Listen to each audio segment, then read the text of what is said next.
Welcome to the latest of our LGIU Ask the Expert sessions. I'm Jonathan Carr-West. I'm Chief Exec of LGIU, for those who don't know me. And today's event, like everything in this series, is exclusively for you as LGIU members. Those of you who have perhaps only experienced LGIU through our briefings or our daily news updates, just for a little bit more detail, we're the UK's biggest, oldest independent local government membership body, set up by 3 councils in England more than 40 years ago now. And today, your council is one of more than 300 members across the UK, Ireland, and Australia. Our goal is to empower local government. And in practice, that means we're here to support you in the work that you do for your communities, for your places. We have a team of experts on hand to make sure you're informed, engaged, connected, listened to. We do that with guidance on legislation and key policy developments, insight, analysis, shared learning, training, original research driven by our members, and opportunities like this today to come together with colleagues and dig into the challenges that councils everywhere are grappling with. Now, today, we're really excited to be able to give you, as members, a little exclusive sort of sneak peek into the latest piece of research we've been doing with local partnerships, who we'll hear from a little bit later. And we've been looking at how combined authorities and their constituent councils should work together to deliver public services. We know that there's a massive amount of change going on in local government. The Devolution and Community Empowerment Bill envisages a world in which we have a single tier of local government across the country, and above that, mayoral strategic authorities everywhere. We know that the past year for many in councils has been really taken up with LGR, and like many of you like us will have been kind of obsessively kind of working on LGR for the past year. But actually, devolution is really important, and we think that there needs to be a little bit more thought on how devolution is going to work and how local authorities and strategic authorities are going to work together and what their role is going to be and how that's going to deliver outcomes. So we've come together with local partnerships to look at that agenda because we thought that trying to capture some of the views of people who already work in combined authority areas was really crucial to try to understand what happens today so that we can think about how it needs to change and how it needs to develop in the years ahead. So we've done a fairly major piece of research that we're going to be officially launching in the House of Commons next week, but very pleased to be able to give you a kind of advanced sight of some of the findings this morning, because we're keen to hear your reflections, your insights on how all of that sort of relates to what you're experiencing on the ground right now, as well as any questions or thoughts you might have about where we can go next as we start to sort of develop new pieces of work, new pieces of practice and research designed to help you all. So I'm really pleased to say that we've been joined by an awesome lineup of speakers this morning. We have Adele Gritton, who's the Chief Executive of Local Partnerships, John Gleek, who's LGIU's Head of Research, and Kim Sawyer, who's the Programme Director for Devolution at Oxfordshire County Council. And I'm going to stop talking because you've come to hear them, not me. So in a minute, I'll stop talking. But just before I do, a couple of items of sort of housekeeping. We are going to record, indeed we are already recording, the presentations from today's session, but we turn the recording off, as is our usual practice. We'll turn it off for the Q&A and the conversation afterwards, and that will be done under Chatham House rules. So I hope that people will feel, I mean, I always say this unnecessarily, I think, to local government audiences, because I rarely get the sense that people are holding back what they really think. But yeah, just so that you have confidence in that it is a Chatham House discussion when we get to that bit. And then we'll have, after we've heard from our speakers, we'll have some questions. We've got a bit of interactive polling to kind of test your views on some of these issues. But do feel free to just drop a question in the chat as we go along, and my team will sort of collate them, and we'll come back to them at the end. So without further ado, let's move on. I'm going to introduce Adele Gritton, who is the Chief Exec of Local Partnerships, who are one of our strategic partners at LGIU and who we've conducted this research with. Adele has been Chief Exec at Local Partnerships since the end of 2022. She's previously been Head of Economic Development and Commercial Investments at South Cambridgeshire District Council, She's got a huge amount of experience at board level in the private sector, the public sector, across the piece. So really, really pleased to have been working with Adele and her team on this project, and excited to hear what she has to say. Adele, I'll pass over to you. Great, thank you, Jonathan. And yeah, delighted to have done this report with you. I think very timely, and lots of questions being asked at this point in time about how combined authorities, strategic authorities, are intended to work with the emerging unitarisation system. Before I just give a few reflections, high-level reflections on the report, because John and the team are going to go through the detail, just wanted to give a little bit of an overview about local partnerships, because some of you may be less familiar with us than others. But next slide, please, Jen. We are effectively an in-house public sector consultancy, and we're jointly owned by the Welsh Government, the LGA, and His Majesty's Treasury. And we work solely for the public sector. So that includes local authorities, combined authorities, health boards, as well as central government departments and devolved administration. And we call ourselves the bridge between local and central government. We're really there to deliver expert advice, practical resources, and hands-on support to support the public sector to thrive. There are lots of areas that we work in. I've got a couple of slides on that, but really it's about accelerating delivery to make stuff happen faster, better, quicker, cheaper, to really unlock things that are getting stuck in the system so that there is movement for public good. We have three core areas, if you like, in which we operate. So sustainability and resilience is a significant amount of our work. And we work, as I say, with the Welsh Government in this space, as well as local authorities directly. And our work here could be anything to do with energy efficiency, waste, resilience, clean air quality, waste infrastructure development, circular economy, anything that's about ensuring that the clean, green sustainability agenda is lived and breathed. We run a significant program for DEFRA, the Waste Infrastructure Development Programme. We do a lot of renewable energy business case development work for the Welsh Government, and we support a number of local authorities with their own net zero biodiversity net gain initiatives. We also do a lot in the commercial space. So here we may be supporting local authorities directly on the kind of commercial initiatives that they have. So whether it's LATCO evaluation, whether it's business cases, financial appraisals, and we do quite a bit of work in the PFI, PPP space, particularly supporting councils as part of that expiry phase, and significant contract management expertise to support councils upskill, cross-skill in contract management efficacy. And we do a lot in the place arena. So that's housing regeneration, for example, infrastructure, and local government reorganisation in particular.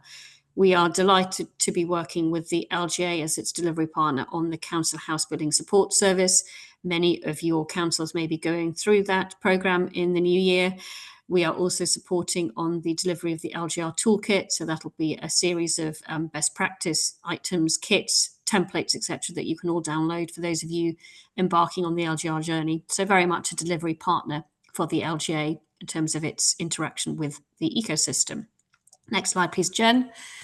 We also do quite a bit in data analytics, and our data analytics team has been supporting the 11 districts and boroughs in Surrey pre the announcement a couple of weeks ago about the 2 unitary model outcome.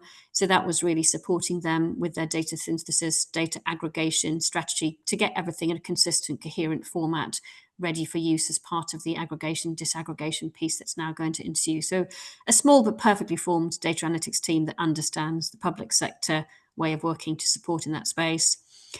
We do a lot of assurance work. So again, contract review, bespoke assurance supports, feasibility work. Again, people who have gone through the kind of treasury model of how you do this stuff. So a lot of support available there for authorities, again, particularly as part of LGR. And I've spoken at many conferences at the moment, and I say that every time I say LGR, if I had literally £1 or £5 for every time I've said or it's been mentioned in the last year or so, I would have comfortably retired by now. So it's a phrase that I'm sure is in our daily parlance, but it really, really is important, because this is a generational change underpinning where we sit in sector.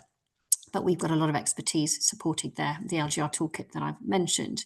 Next slide, please, Jen. If you're not familiar with our website or our resources, please do take a look. So go to local partnerships or Google it and have a look and visit the resource hub. As I say, there's plenty of things that you can download, you can use, from climate adaptation toolkits to retrofit handbooks to greenhouse gas counting tool to how you should prepare for expiry. There's a wealth of free at point of use collateral on the website. And last slide before I give a few reflections. We produce an annual impact report. We now produce 2 annual impact reports. We produce one for England, and we launch that every July to concur with the LGA conference. But because we do so much work in Wales, we have a standalone Wales impact report that we launched in February at the Senedd. And again, some really useful stats, facts and figures about how we are supporting the sector, both qualitatively and quantitatively, as well as social value and financial impact. So it is a worthwhile read if you've got a train journey. I would encourage you to take a look at the breadth and depth of what we do. So just some reflections on the report and why I wanted to do this. As Jonathan said, I've come from a district council immediately prior to joining local partnerships, but a district council that was very well tapped into its neighbouring authorities and to its combined authority. So I've got a good indication of how it works on one particular patch. But it's been evident as part of the work that we've been doing over the recent sort of 2-3 years that while we have the once-in-a-generation opportunity to get unitarisation right and to effectively make the system more efficient and leaner and work better for residents, while we have these new strategic authorities, sort of mayoral remits, there is a danger that one gets things wrong in terms of where does somebody's remit start? Where do they overlap? What are the grey areas? How are they going to figure out the working together? And I think when Jonathan and I had lunch probably 8 months ago now, we discussed that it would be a good idea to maybe do a report on this because there was not very much in the public domain giving sort of guidance or suggestions as to how both entities should work together in the new system. And there's very little in the devolution bill about how that should work as well. So from our perspective, we know that England is on the brink of a generational shift. We're moving to a single tier of local government. There is a nationwide rollout of strategic authorities.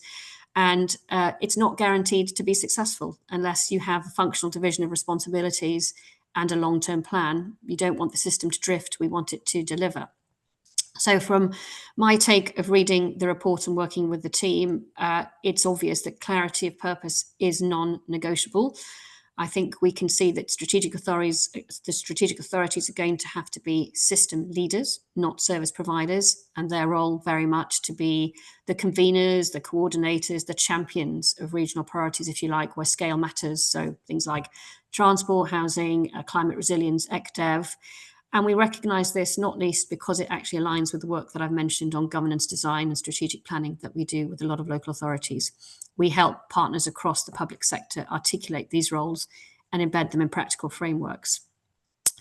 We also see that the division of responsibilities must be functional and durable. So you'll see in the report that the principle of local by default, regional where beneficial, and national only when necessary is critical as far as we're concerned. So councils must very much remain the democratic leaders for the people-centric services in their areas, and strategic authorities must provide that regional capacity, and central government sets some broad frameworks and other wider parameters. So again, local partnerships offer supporting things like the governance reviews I've mentioned, designing accountability frameworks, and developing collaboration protocols directly addresses this need for some clarity and confidence. And we've put some of this in play already for the established combined authorities. We've supported them in their setup, and we will continue to work with them with tools, processes, guidance, and business case clarity as part of unitarisations and LGR.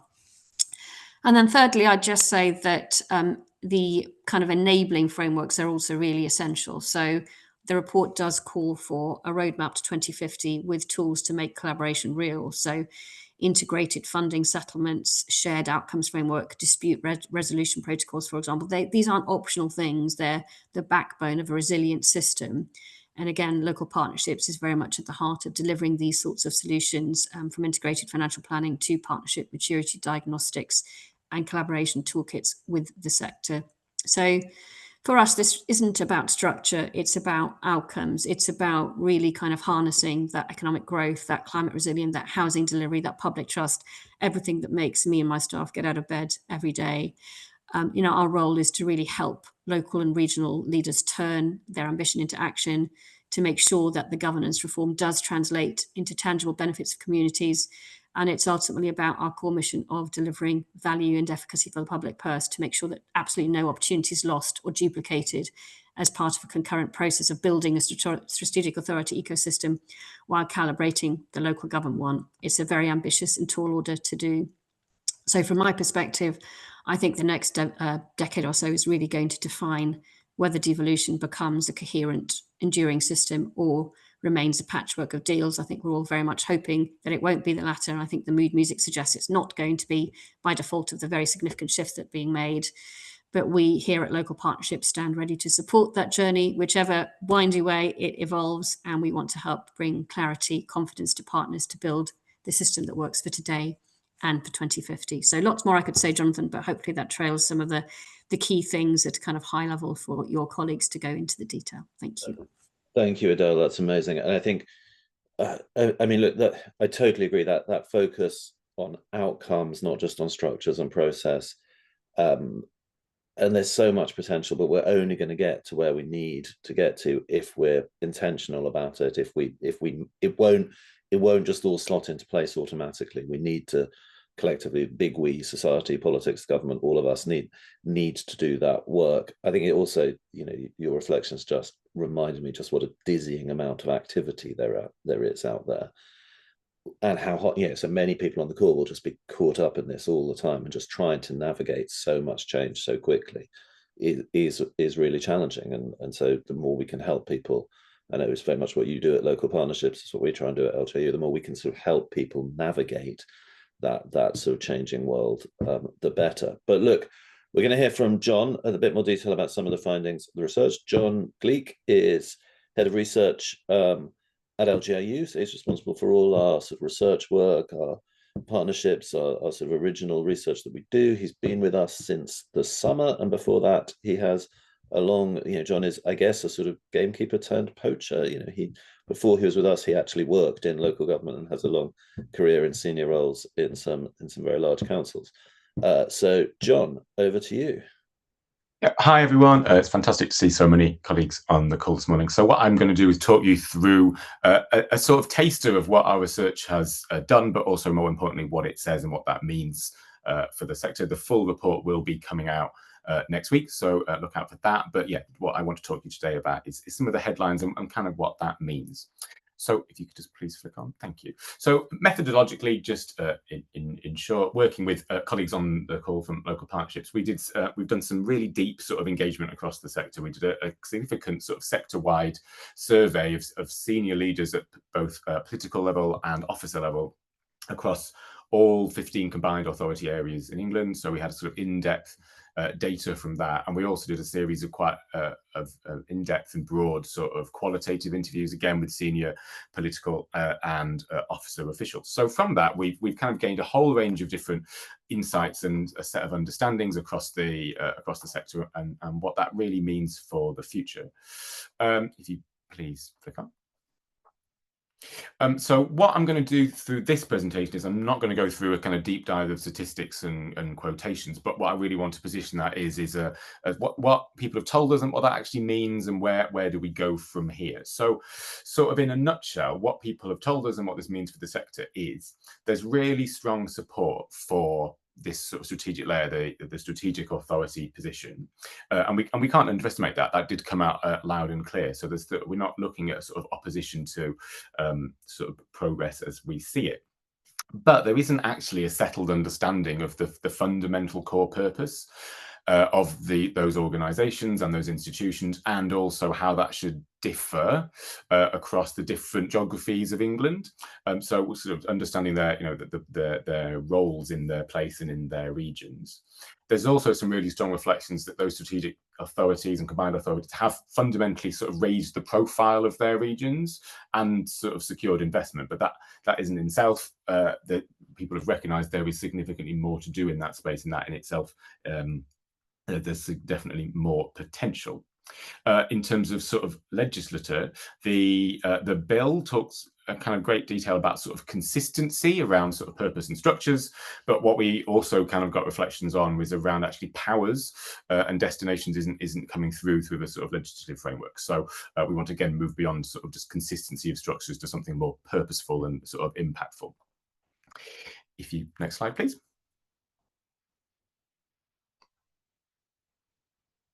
So our research and the paper that will come out it's got 4 sort of big blocks to it. So I will talk these through one by one. But one is the sort of the clarifying the purpose of strategic authorities. So that's sort of the what. So what are they there to do?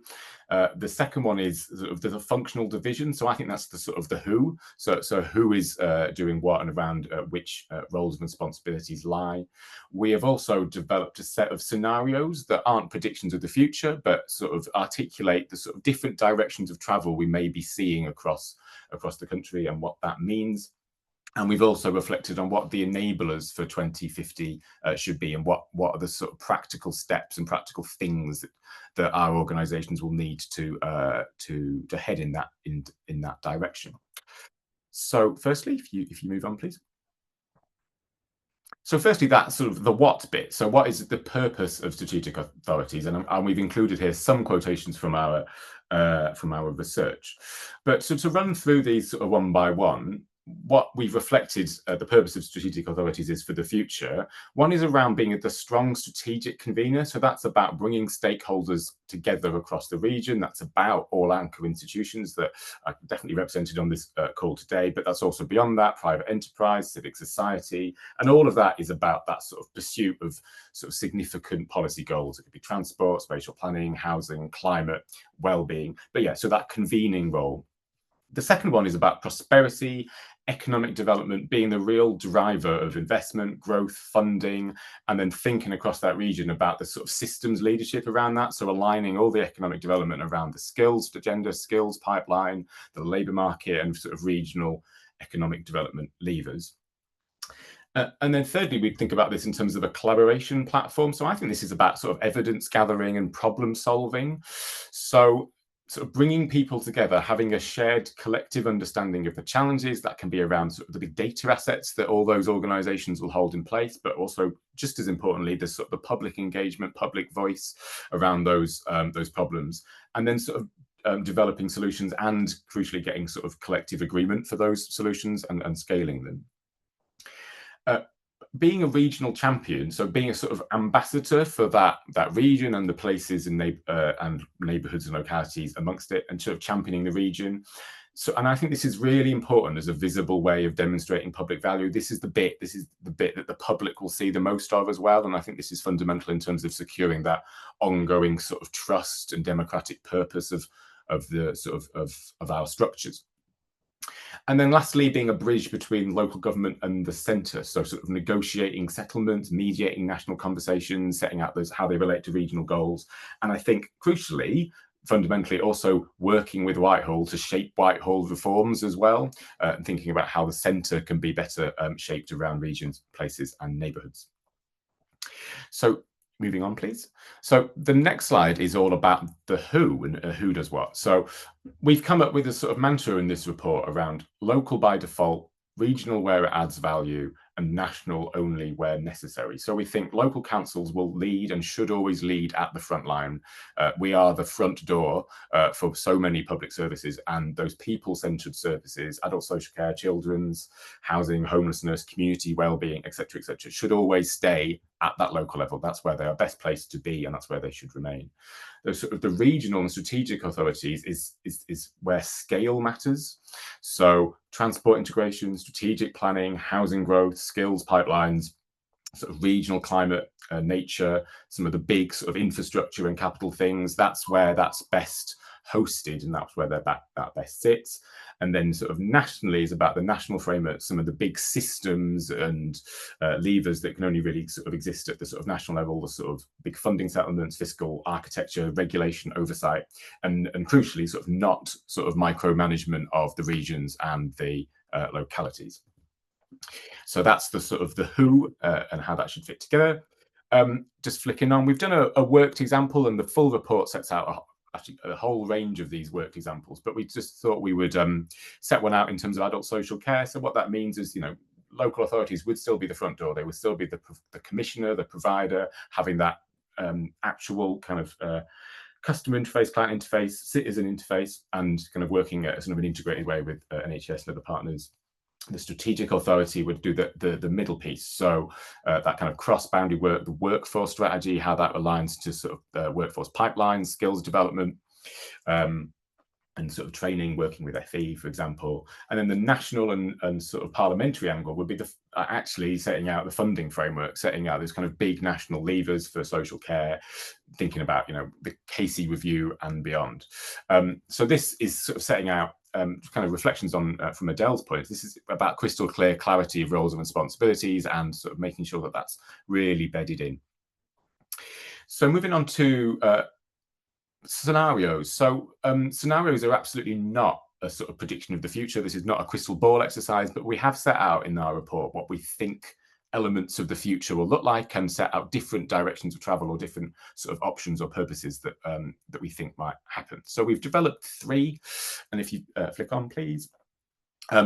We think this is fundamentally about sort of the emphasis of where power, responsibility and delivery lies. So firstly, when you think about sort of integrated regionalism. So this is about strategic authorities with sort of strong statutory powers. They are, in this sort of scenario, the big statutory engine.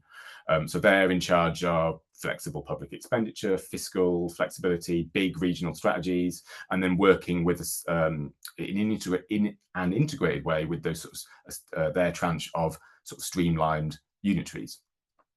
So the second one is this localist reset. So actually the big statutory engine there would be at the local level. So we've got fundamentally working from the grassroots, from the ground up. Unitaries remain the primary leaders of service, the primary leaders of place, and the strategic authorities really are the sort of the convener, the broker role. They focus more on the sort of soft power. And then sort of inevitably there's a third scenario, which is a sort of hybrid option. So sort of unitaries are the primary sort of delivery organizations, and then strategic authorities and local government sort of work together through sort of shared budgets, shared platforms, shared outcomes, sort of cross-cutting systems, bits of integrated care, integrated plans for sort of climate adaptation, public health, inequalities, etc., etc. So that's the third one, is the sort of the pooled and integrated hybrid sort of option. And then underpinning all of this, if you please move on to the next slide, is some of the key enablers. So this is about what are the sort of nuts and bolts things that you would need to push on and drive through to that sort of long-term clarity and that long-term position. So there's sort of 2 blocks for us. One is around how do you sort of strengthen governance. Throughout our research, people have talked fundamentally about the importance of relationships. So we want to think, how do you move from relationships into really strong institutions, institutional resilience? So that's about really tight governance. It's about long-term planning. It's about really strong goals that will be there to withstand sort of and sort of weather the storm of different opinions, changing political turnover, and really thinking about the long-term resilience of your institutions in your regions and places. And then sort of on the right, sort of there's actually just practical things that we could have to enable that. Sort of toolkits, having indicators and growth plans for your own sort of partnership maturity, having ways to formally and informally solve problems and disputes, and sort of standards and frameworks for collaboration. So those were our big sort of 4 blocks that we've obviously talked about in significantly more detail in the report when it comes out. So I just wanted to sort of finish with just a few sort of little reflections. If you please move on to the next slide. Thank you. So we don't want to lose the fact, and this is so important when we're thinking about this, that we are thinking about and positioning a once-in-a-generation opportunity, and that is literally how the government has positioned a lot of this thinking, a lot of this work. When you look at the strength of the conviction that's come through in government speeches and what they've written in bills and white papers. So we don't want to lose that once-in-a-generation opportunity. But we need to turn that opportunity and realise that in sort of in the real world. So the potential is absolutely widely recognised at different levels across the system, but we must think about strategic purpose, clarity, vision, coherence, and long-term planning. We want to make sure that there's strong roles and responsibilities, and also that the funding sort of flows through in a coherent way as part of that. And you've got the right sort of frameworks involved to make that happen. And then finally, on my last slide, the full report does have a whole sort of tranche of recommendations, but just to sort of close the loop back to the beginning, really, our key themes on our recommendations are around clarifying the purpose of strategic authorities, the what and the how, the establishment of clear division of roles, so there's that crystal clear clarity and there isn't ambiguity across the system for the future, and that in itself will help develop our sort of long-term pathway for this devolution journey. So that's the end of my slides. Thank you for listening. Thank you so much, John. I mean, I think, you know, for me, working on this report, it really kind of brought out. And by the way, there are a series of 10 recommendations that we will be we're slightly holding back and will unveil next Thursday, which really sort of get granular on those sort of 3 themes that John outlined. I mean, for me, it really outlines that, you know, you need to have that, you know, really crack that clarity of vision. What are we actually trying to do here? Where is it going? But also, we're not going to do that unless you would pay attention to some of the, you know, some of the plumbing. How are you going to have joint frameworks? How are you going to do the governance? And that balance of kind of big picture strategy and sort of practical implementation is really important, and feels like, you know, that for me is the thing that feels like it isn't necessarily going to happen unless we get more of a grip on this. So I think it's a really important piece of work. Now, next up, we have Kim Sawyer, who's Programme Director of Devolution at Oxfordshire. So she's actually doing this, but Kim was having some technical problems trying to join the call, which the team have been working to resolve. Kim, I'm not sure. Have you managed to join on another device? So you're here. Brilliant. Thank you, Jonathan. Great. Hi, Kim. Wonderful to see you. So, you know, you're doing this. You're head of Programme Director for Devolution at Oxfordshire County Council, where you're deep in the midst of this. It's not Kim's first rodeo in terms of combined authorities, because she was previously chief exec at Cambridgeshire and Peterborough Combined Authority. So she's been right at the heart of this agenda for some time. Kim, really interested to hear your reflections about where we are now, any, you know, how this report resonates with you and how you see the future emerging. Well, thank you, Jonathan. And I thought this was a really interesting report. I think I've really welcomed all of the work that's being done around combined authorities, because I'm a great believer in them. I think they are, and I welcome the report's findings on that. I think I would agree that that clarity of vision is really important. I think for me, my early reflections on seeing the report are that, so I've got two main reflections. One is, for me, the purpose of combined authorities is actually quite simple. I think it only has 2 real purposes. The first one is it's got to achieve economic growth. That was the whole driver of the the devolution white paper, and that's what seems to be coming through in the bill. So I think that is quite straightforward in terms of its purpose.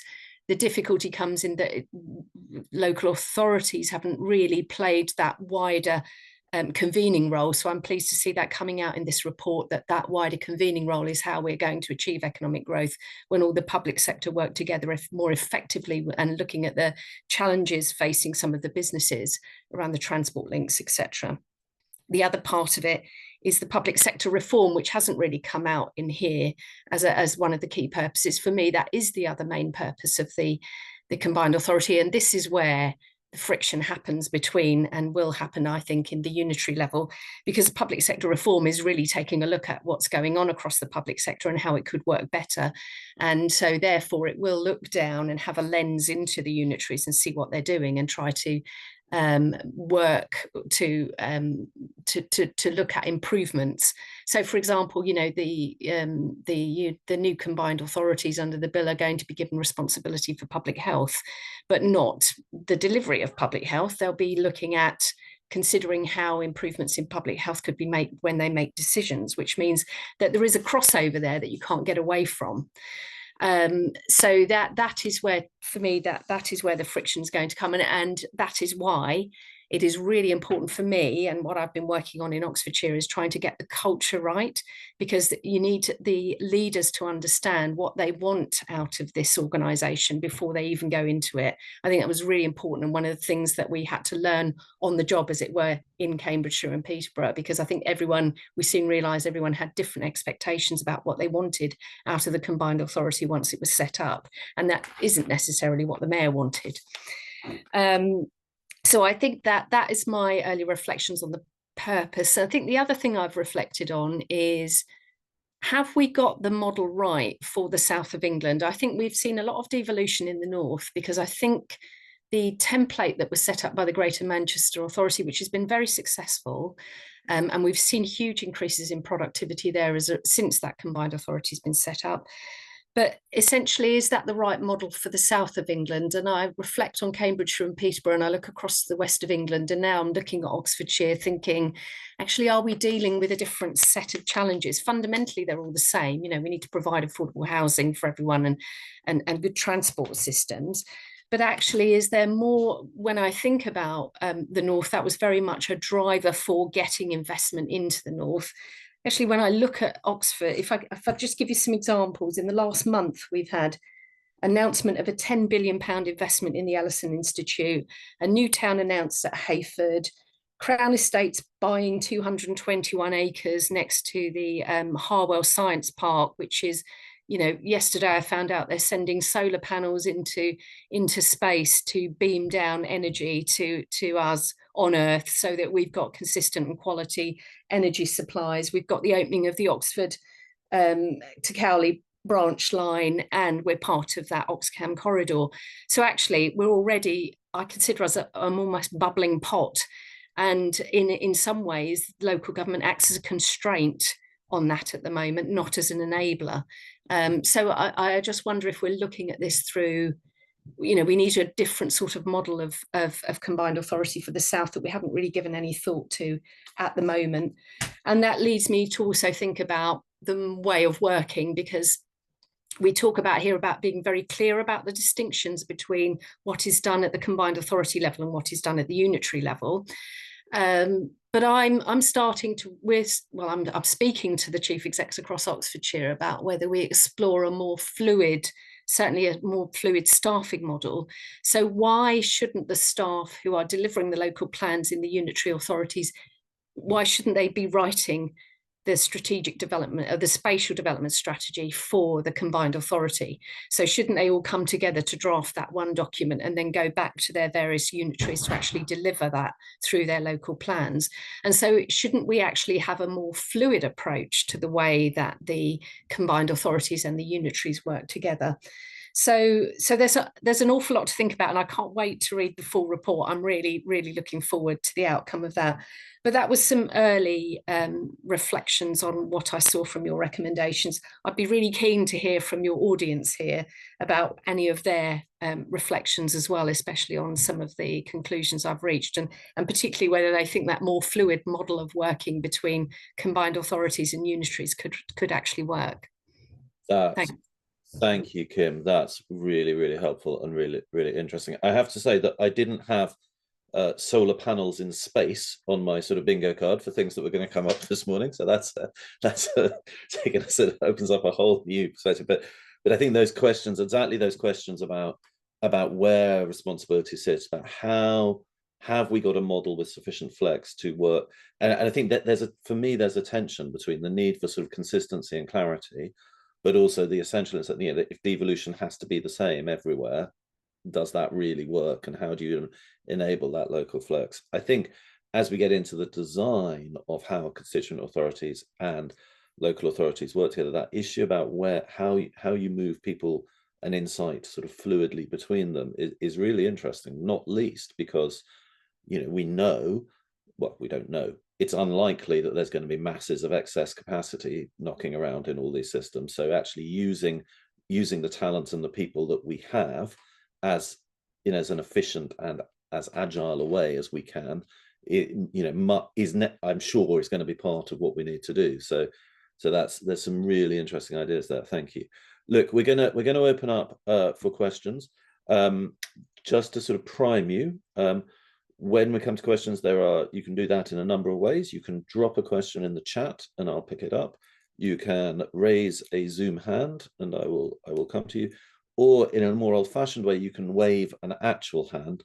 But if you do it like that, just bear with me because there's loads of people on the call and it might take me longer to spot you. So I'm sorry to say the electronic means are more efficient in this context, but whatever works. But before we do that, just to kind of get your thinking muscles going a bit, we're going to do a bit of, Kim said she was interested to hear people's feedback, and as are we. So we're going to do a little poll. I think if this is quite experimental, so we'll see how this works. In the chat, there is a link. On the screen, there is a QR code.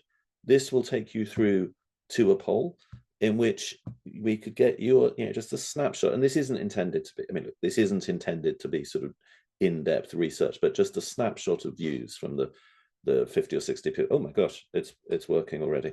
So first up, to what extent do you agree that the conditions in place for mayoral combined authorities, strategic authorities, are right? And we've got, it moves quite a lot, doesn't it? I'm going to take this as a moving picture that there is, let us say, not an absolute consensus that we have got this quite right just yet. So we're getting fractional majority for more people saying disagree than agree. Disagree moving into for a moment there, it was the old familiar 48-52. But yeah, okay, so we're not convinced that we've got the conditions in place yet for this to work properly. Next question. How far do we think devolution, as Kim and others have said, one of the main drivers of devolution is, or one of the main reasons for devolution is about driving local growth. Do we think it's going to do that? Yes, we do. So again, more people, government and indeed the previous government would be pleased to see this because it suggests that we do think devolution can be an effective driver for growth. And I think, as Kim and Adele mentioned, if we look at Greater Manchester, we look at other combined authority regions, there does seem to be some evidence for this. So a tick on growth. So we think it can drive growth. We don't think the conditions are necessarily in place. Next question. What do we see as the greatest opportunities from the development of strategic authorities? Pick 3 from convening stakeholders, driving economic growth, problem solving and collaboration, championing the region, being a bridge between local authorities and central government, and something else. Something else is okay. Oh, this is fun, isn't it? Okay, that slightly surprises me. So people thinking that being a bridge between local authorities and central government is the greatest opportunity here. I think that is potentially an opportunity, but I think we're going to need to do a lot more work to make that real. Driving growth, yes. Championing the region, yes. And I think this reflects what we saw in the report, that the current model is good. We know how it works in terms of driving growth. We can see how it works in terms of championing the region, and we've seen mayors from Ben Houchen to Andy Street and previously Andy Street, Andy Burnham, all doing that really effectively. So we know what that looks like. We're less convinced about how it works to bring stakeholders together to do the collaboration and problem solving. And I think that very much echoes what we're finding in the report, saying that, if you think of those purposes of a combined authority, driving growth, representing the place, managing as an approach to public services, which is how the government sets it out in the Fair Funding Review and the white paper, we kind of know what the first two look like. The third one is work in progress. Next question. What are the greatest risks? Ambiguity of roles, lack of resources, political changes, regionally or nationally, uncertainty caused by LGR, something else. Oh, yeah. That's hard to argue with. Of course, the ambiguity of roles and the uncertainty of LGR are the ones that we can do the most about. It seems to me that political changes are baked into a political system, though we need, as we say argue in the report, as you'll see, you need effective governance minimises the risk of those changes being too destabilising. Lack of resources is a challenge, and ambiguity of roles and uncertainty through LGR, we can try and, those are things that we can design out. Next question. So this isn't really about the report. We just threw this in cheekily as we're sitting here a week before the budget. And your local government audience, what do you want to see in the budget? Long-term financial settlements for local government, specific funding reforms to high demand service, and investment in prevention, specific, they're moving around. Well, you can see them. Council tax reform. Give it a second or two to stabilize.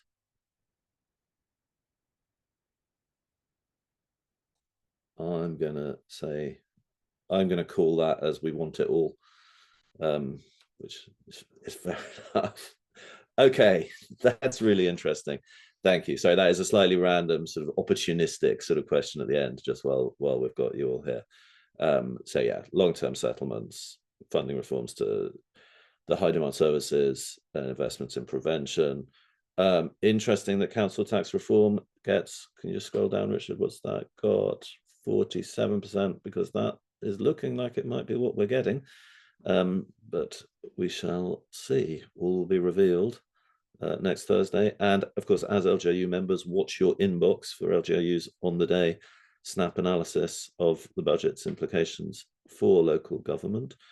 But unsurprisingly, the things that you want most respond to the things that we know from the finance survey we do every year and have done for the last 15 years. Those are the things that are killing us. So unsurprising to see those. Right.